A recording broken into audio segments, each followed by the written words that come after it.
remove the center cap so we can take the wheel off. They have a little notch in them so that you don't mark up the actual alloy rim.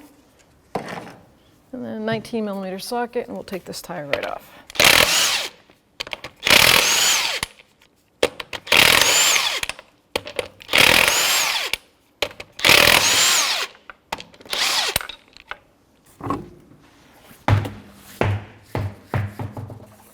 All right, so with the body tool, I'm going to just take this little trim piece off in this fender well so we can access the back parts of this upper strut better.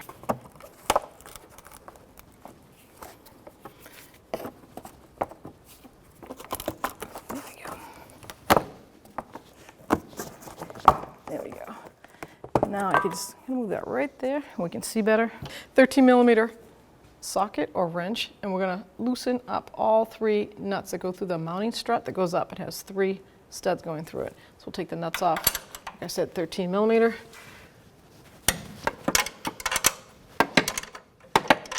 It's not going to go anywhere, so we'll just get these all taken out. I'll probably leave one on loosely, so when we do get to the bottom part of the strut, it doesn't fall out on us. We'll take this right out of the way too, so you can see it a little bit better. This rubber damper. Let's see if it comes out. Yeah, now you can see the top of the strut where it sits up there. And then there's one last nut back here on the stud.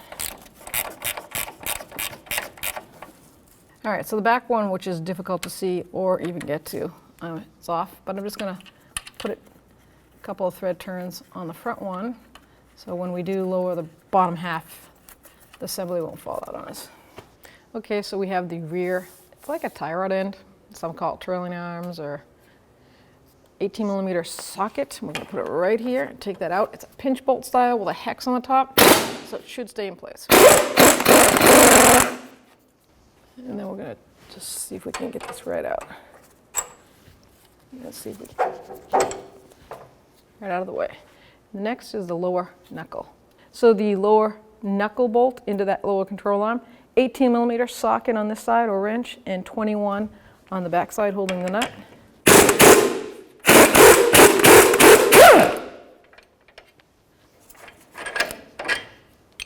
So the rear sway bar link has to come out, and that is a 15mm socket on the top and 15mm socket or wrench on the bottom.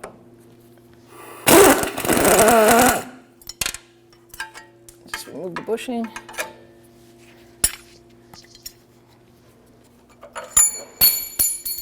The whole thing come apart. So we're going to use a 21mm socket, and the back nut has a tab welded to it, so you can hold it that way. You don't need to use a wrench. See how it looks? Let's slide that right out. All right, now that the knuckle's loosened up, taking out this and the bottom of the strut, I have that nut holding the top on, and you'll see why, because I'm going to take a long pry bar and I'm just going to pry this out like this. Now I can move that out of the way, and then I can hold it with one hand and loosen up the nut with the other.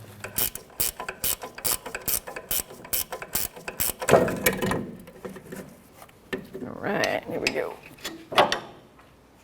So I have our rear shock, spring shock, actually in a spring shock machine, strut machine, and I'm going to compress the spring so I can take the strut out.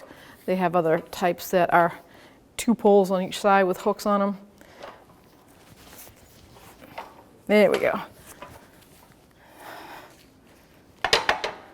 So I've got the spring compressed enough that the shock itself is spinning around, or the strut. 18mm socket, and I'm going to take the nut off.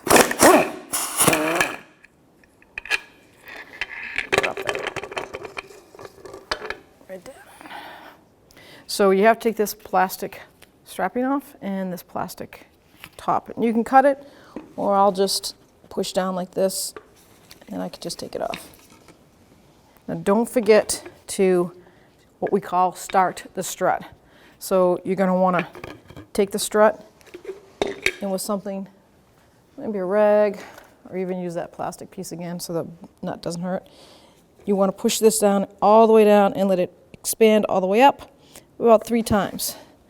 And it gets the gases and oils mixed, and it will stop this from making noise because you will impossibly get a rattle sound for several miles, sometimes 100 or so, because the gases haven't been what we call started. And you'll see every time it gets harder to push down, and that's a good thing. That means that the gases and oils are mixing properly. And install it up in there. So before you transfer over the new strut just by itself onto the spring and the strut mount, you want to look at the bushings. The new ones come with 2 bushings. There's one up inside this cap. Actually, I'll just take it off to show you. See it right there? And if you think it's damaged or it's dry rotted or no good, what you're going to do is take a pry bar or screwdriver, pop this open like that,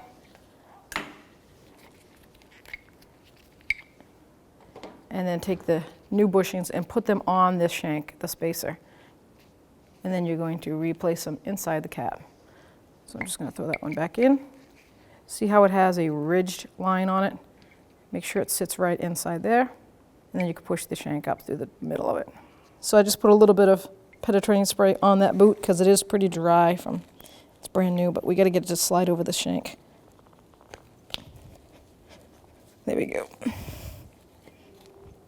So now it's time to put the new strut up through the spring, and as the top you still have a notch. The good news about this is that there's no notch on the middle bracket, so this is movable. We can slide that around. So I'm going to feed that right up, come right through that bushing. Put our top washer on, and then the nut. And you want to make sure that both of those bushings are right where they're supposed to be. And then with the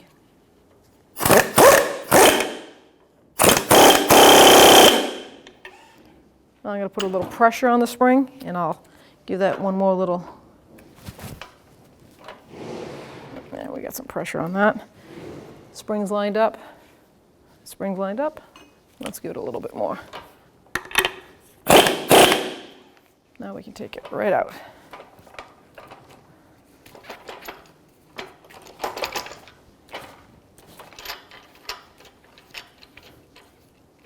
So now you're going to take the 3 bolts here and mount them up with the holes up on the top of the strut housing for the body. And try to see and make sure that the bottom shock is going to line up properly. Start a nut so that this doesn't fall down. Put that damper on. Now we have the strut is secure on the top. I can take my long pry bar.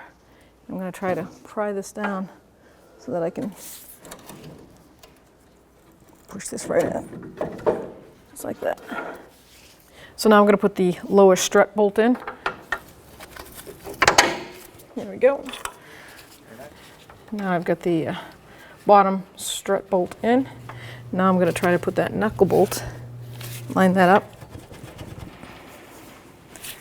There we go.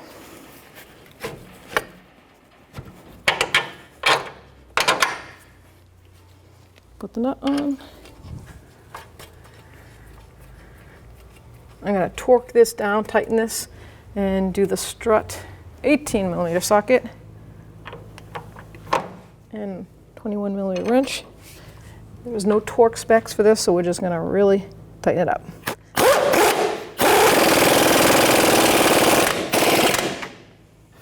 .21mm and 184 foot-pounds.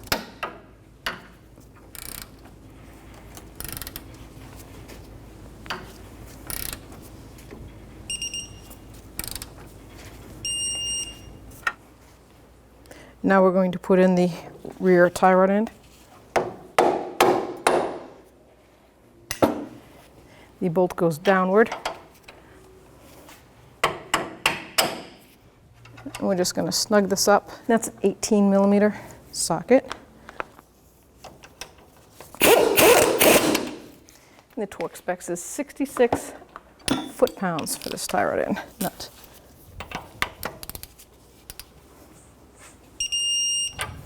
So now we're going to put the sway bar link or lateral link. So put the rod with the bushing and the washer upward. And we're going to top that off with another bushing. And then the washer. Then you have the sleeve. and start to get it through so the bolt will come through. Now we put the other washer on. It's kind of like Lincoln logs, like that. Just fish it right through that sway bar. And now bushing again. Washer. And then we'll put the locking nut on. Get it to go a couple of threads by hand, and then we'll just snug it up. And there's no torque specs, but what you want is these bushings just to kind of marshmallow out enough so that they're equal with the washers. You don't want any air gaps, and you don't want them flattened. And that is 15mm socket and wrench. Let me put the wrench on the top and the socket on the bottom.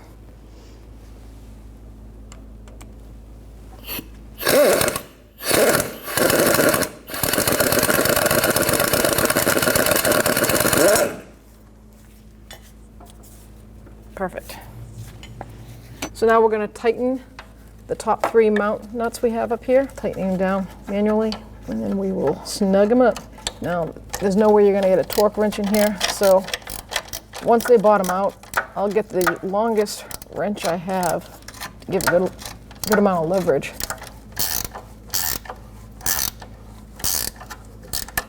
And that's why you're just going to snug them and go to each one, all 3 of them, bottom them out. I'm going to go back again. It's funny how rust can work and cause them to jam themselves up, and you think it's done. You might get another 5-10 turns out of it, and that would be dangerous going down the road. All right, now I'm going to get my long 13mm wrench. This is basically just going to give me some good leverage.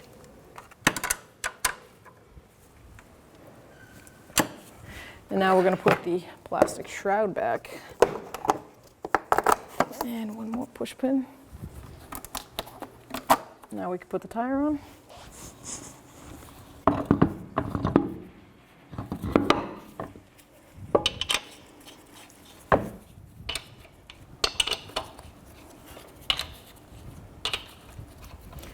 $19mm socket.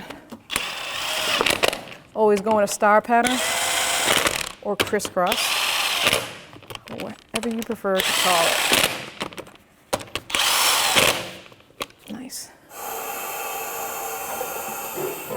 So the torque spec is 100 foot-pounds.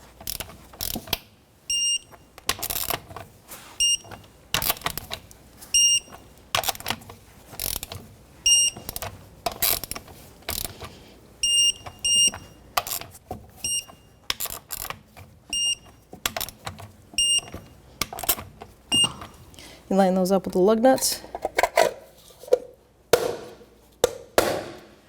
Finished product.